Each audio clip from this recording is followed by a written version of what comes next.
Waalaikumsalam warahmatullahi wabarakatuh.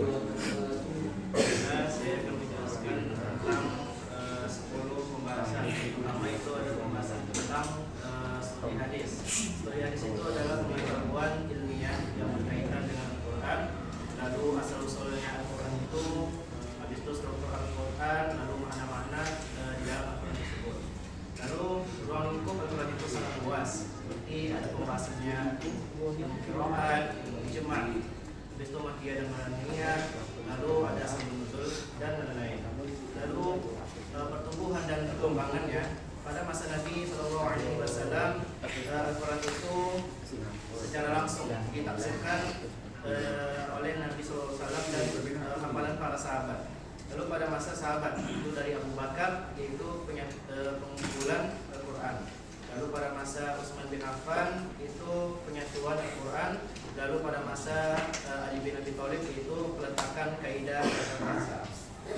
Lalu pada masa sahabat atau tabi'in, yaitu pada Ibnu Abbas, ada dua tokoh yang terkenal penafsirannya pada masa itu, yaitu Ibnu Abbas dan Ibnu Mas'ud. Lalu pembahasan yang kedua itu adalah sejarah turunnya wahyu. Sama-sama yang kita ketahui atau disebut dengan nuzulul Quran, itu proses penyampaian wahyu Allah secara langsung melalui kepada Nabi SAW melalui perantara malaikat Jibril alaihi salam. Lalu Al-Quran itu diturunkan secara berangsur-angsur selama 23 tahun. Lalu ayat pertama yang diturunkan itu surat Al-Alaq ayat 1 sampai 5, pada malam 17 Ramadan. Lalu di Gua Hira ketika itu Nabi sedang sendirian. Lalu ayat terakhir yang diturunkan ada 3 pendapat para ulama. Yang pendapat pertama itu surat Al-Baqarah ayat 281. Lalu yang kedua itu surat Al-Maidah ayat 3. Lalu yang ketiga itu ada surat Taubah ayat 128 sampai 129. Lalu pembahasan yang ketiga itu adalah ilmu ijma'. Ilmu ijma' adalah ilmu yang membahas tentang pengumpulan dan penulisan ayat Al-Quran. Lalu ilmu ijma' ini pada masa Nabi itu berlangsung pada hafalan para sahabat, dan penulisan itu melalui media yang sangat sederhana, yaitu melalui pelupak rumah, batu dan lain-lain yang ditulis oleh kelompok penulis waktu Zaid bin Sabit. Lalu pada masa Abu Bakar Siddiq, yaitu pengumpulan pertama dalam satu mushaf atau disebut dengan suhuf. Lalu yang mana pada masa itu karena banyaknya penghafal Al-Quran itu yang gugur di perang Yamamah. Lalu pada masa Utsman bin Affan itu modifikasi standar itu Mushaf Utsmani yang menyatukan perbedaan dialek atau qiraat yang memicu permasalahan. Lalu pembahasan yang keempat itu tentang qiraat Al-Quran, itu cara membaca Al-Quran. Itu ilmu yang membahas tentang cara mengucapkan kata-kata atau kalimat di dalam Al-Quran dan perbedaan berdasarkan versi perawinya. Lalu ilmu qiraat ini berasal langsung dari Rasulullah SAW. Lalu Al-Quran itu diturunkan dalam 7 huruf. Maksud 7 huruf ini berbeda bentuknya, itu variasi atau dialek yang mana untuk memudahkan umat membaca Al-Quran tersebut. Lalu pembahasan yang kelima itu adalah sabab nuzul, yaitu peristiwa atau pertanyaan yang melatar belakangi turunnya ayat Al-Quran. Yang mana bentuknya itu, yang pertama ada peristiwa atau kejadian yang mana memicu Al-Quran itu diturunkan. Lalu yang bentuk yang kedua itu ada pertanyaan seorang sahabat kepada Nabi Muhammad SAW, yang mana barangkali pertanyaan seorang sahabat itu susah untuk Nabi menjawabnya, maka diturunkanlah ayat Al-Quran itu sebagai menjawab pertanyaan para sahabat tersebut.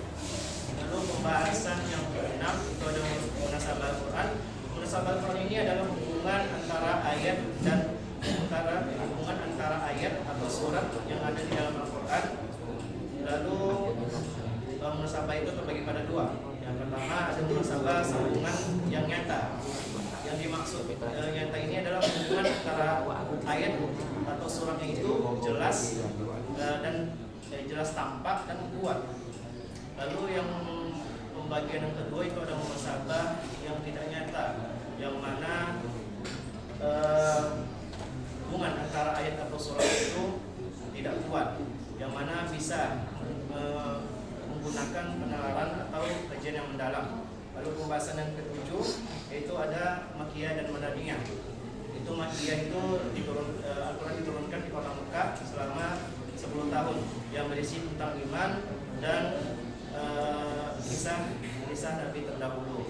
Lalu pembahasan di madaniyah itu di kota Madinah, Al-Quran diturunkan selama 15 tahun yang berisi tentang aturan hukum seperti warisan dan hukuman yang seperti pelarangan seseorang jika meminum khamar. Lalu pembahasan yang ke-8 itu ada muhkam dan muhkamat. Muhkam itu adalah ayat-ayat yang maknanya itu jelas, tegas, yang mudah dipahami, lalu tidak ada keraguan. Kalau muhkam itu adalah jamak dari muhkam yang artinya kumpulan ayat-ayat yang jelas maknanya. Lalu pembahasan yang ke-9 itu ada proses Al-Quran, kisah Al-Quran, yang mana ilmu ini membahas tentang pemberitaan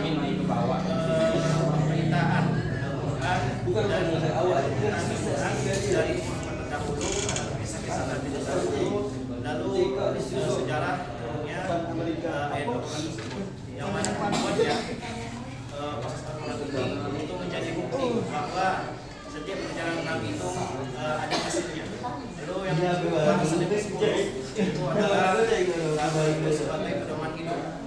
Fungsi utamanya Al-Quran itu diturunkan, yang pertama itu ada hudan, yaitu petunjuk hidup. Lalu yang kedua al-Furqan, yaitu pembeda antara benar dan salah. Yang ketiga itu ada syifa, yaitu obat atau penenang hati. Lalu Al-Quran itu juga mengatur hubungan manusia dengan Allah. Hanya kita sebut seperti waktu Allah dalam bentuk ibadah. Lalu ada hubungan manusia dengan sesama manusia, kita sebut dengan hakku minan nas, seperti dalam bermuamalah.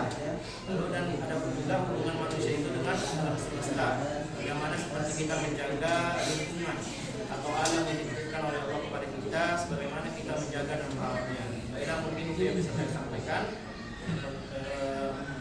Jika ada yang ditanyakan, persilakan. Saya akan menjawab pertanyaan dari saudara Dapat. Itu apa saja klarifikasi tentang pembahasan asal usul? Itu yang pertama itu ada klarifikasi itu bentuk dari sebuah peristiwa atau kejadian. Lalu yang kedua itu ada yang bentuk dari seorang pertanyaan dari sahabat kepada Nabi. Baik, itu yang mungkin disampaikan. Lalu pertanyaan yang kedua.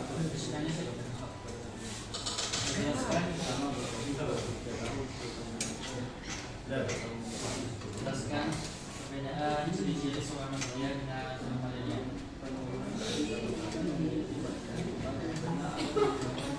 Jadi saya akan menjawab pertanyaan dari saudara Sadid. Dan ciri-ciri surat dan perbedaan ciri-ciri surat Makiyah dan surat Madaniyah. Makanya surat Makiyah dan Madaniyah itu di mana Makiyah itu diturunkan di kota Mekah. Lalu untuk Madaniyah itu surat ayat Al-Quran itu yang diturunkan di kota Madinah. Lalu pertanyaan yang ketiga. Hadir. Udah di setel begini.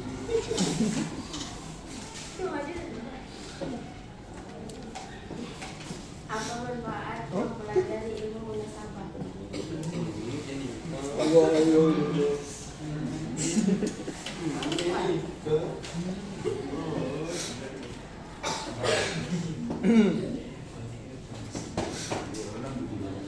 Jadi saya akan menjawab pertanyaan dari saudari Edika, itu apa faedah kita untuk mempelajari masalah Al-Quran. Pertama